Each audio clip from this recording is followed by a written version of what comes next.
Всем привет!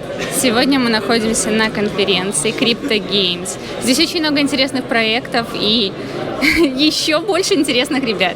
Сейчас мы будем говорить с одним из них. Привет! Расскажи, пожалуйста, чем вы занимаетесь, на что направлен ваш проект? Привет, меня зовут Василий, я представитель команды Graphene Lab. Мы являемся командой блокчейн-разработчиков, занимаемся этим уже несколько лет. И хочу рассказать о продукте, который мы сегодня представляем.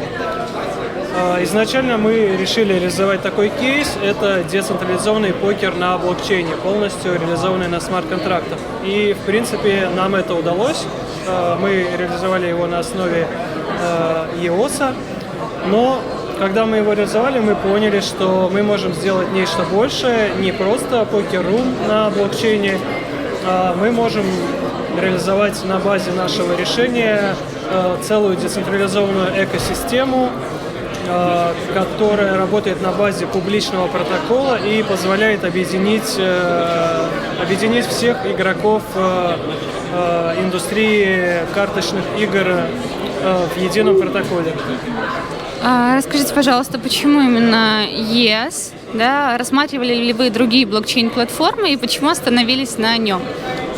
Хороший вопрос. Да, естественно, мы проводили анализ, рассматривали различные блокчейн-платформы, но на момент, когда к нам пришла эта идея, да, в принципе, и на текущий момент, EOS является единственной платформой, которая может полностью удовлетворить наши высокие требования, поскольку игра проходит между игроками, но через блокчейн, peer-to-peer, и нам нужно постоянно передавать много информации, действий игроков и прочего. В принципе, только EOS позволяет нам реализовать наш потенциал. Высокая масштабируемость, да, низкое количество транзакций, в плане, я имею в виду отсутствие, да. Комиссии, высокая скорость, масштабируемость и вот это все, ну, вы сами знаете. Собственно, поэтому и не рассматривали ни тот же эфир, ни трон. Ну, эфир мы серьезно не рассматриваем уже много лет. Расскажите, пожалуйста, как удалось добиться полной децентрализации? Нам очень интересно. Да, хороший вопрос. В общем, мы подумали, посидели и придумали решение, которое, казалось бы, лежало на поверхности. В основе данного решения лежит так называемый протокол ментального покера, который является некой криптографической задачей, которая знакома еще с 70-х годов. Но суть в том, что как нескольким людям, которые находятся далеко друг от друга, сыграть в покер, но при этом быть уверенным в том, что никто не жульничает, то есть что действительно обладает теми картами, которыми обладает. То есть этот протокол, он в принципе известен, но до конкретных реализаций в принципе дело не дошло. Но мы взяли его за основу и в итоге реализовали то, что легло в основу нашего протокола. Соответственно, у нас идет тасование и шифрование колоды карт на клиентах игроков, и затем передача зашифрованных уже карт через блокчейн EOS друг с другом, peer-to-peer. За счет этого мы в принципе не используем никакие сервера, то есть у нас есть только игроки со своими клиентами, и они напрямую общаются с блокчейном через API ноду. Секьюрность обеспечивает блокчейн-технологии и смарт-контракты, так? Абсолютно верно. Вот скажите, пожалуйста, а кто, собственно, пишет эти смарт-контракты? Мы команда разработчиков, поэтому у нас в штате есть разработчики, которые пишут смарт-контракты. Ну и, естественно, у нас технический директор, он является нашей главной светлой головой, которая все это дело придумывает и следит за реализацией. То есть, в принципе, на данный момент у нас порядка 80% сотрудников нашей компании так или иначе задействованы в разработке данного протокола, клиента и в целом данного решения. Представим такую ситуацию. По каким-то техническим причинам, по каким-то независящим, непонятным условиям смарт-контракт был составлен вдруг неправильно. И вот он уже на реализации. Какие проблемы могут возникнуть у пользователей и как их решить? И как не допустить, собственно, реализации неправильно составленных смарт-контрактов? Ну, как не допустить реализации неправильных смарт-контрактов, такой немного абстрактный вопрос. То есть контракты пишут люди, а людям, как вы знаете, свойственно ошибаться. Поэтому от ошибок никто не застрахован. И, естественно, они есть и у нас.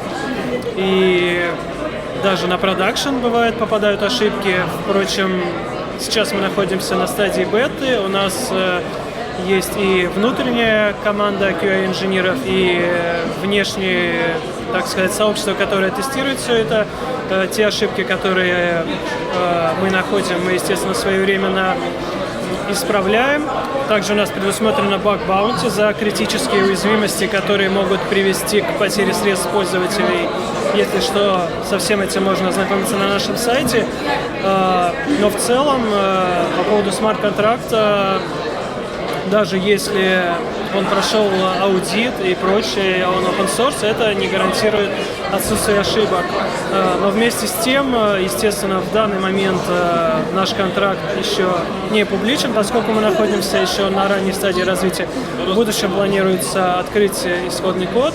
И даже более того, чтобы снять с себя ответственность, поскольку это все-таки публичный открытый протокол, и как бы мы не должны им полностью управлять, мы планируем использовать так называемую систему мультиподписей для разграничения прав доступа, чтобы обновлять и изменять этот контракт могли не только мы, а лишь группа лиц по определенному консенсусу. Это будут известные лица в экосистеме, либо это могут быть блок-продюсеры, либо какие-либо участники в рамках непосредственно данного протокола. Правильно ли я понимаю, что у вас на сайте указана реализованная версия, Android-версия приложения, и она уже находится в маркете, Play Market, так? Да, все верно. Когда мы сделали публичный релиз на Mainnet.iOS, у нас уже были доступны десктоп-версии на Windows, macOS и Linux, а также версия на Android доступна для скачивания в Play Market, и версия на iOS доступна на TestFlight. Мы пока не спешим с релизом на Web Store, потому что еще мы находимся в стадии активной разработки, и это будет не совсем удобно и для нас, и для игроков. Но в планах, естественно, есть релиз уже официально в Web Store. Расскажите, пожалуйста, еще о дальнейших планах. Что планируете сделать в течение ближайшего полугода? Какие у вас задумки? Что хотите реализовать? Ну, в целом у нас довольно грандиозные планы. Придется нам серьезно поработать. Прежде всего, есть еще ряд проблем, которые не решены и которые нам предстоит решить в ближайшее время. Это проблемы с разделением ключей, с игроками, которые, если они вдруг некорректно завершат игру или вдруг пропадет с ними соединение, поскольку ключи находятся только на клиентах игроков, то это приводит к различным проблемам, связанным с завершением партий. В принципе, эти все проблемы решаемы, и это то, на что мы концентрируем свои силы в ближайшее время.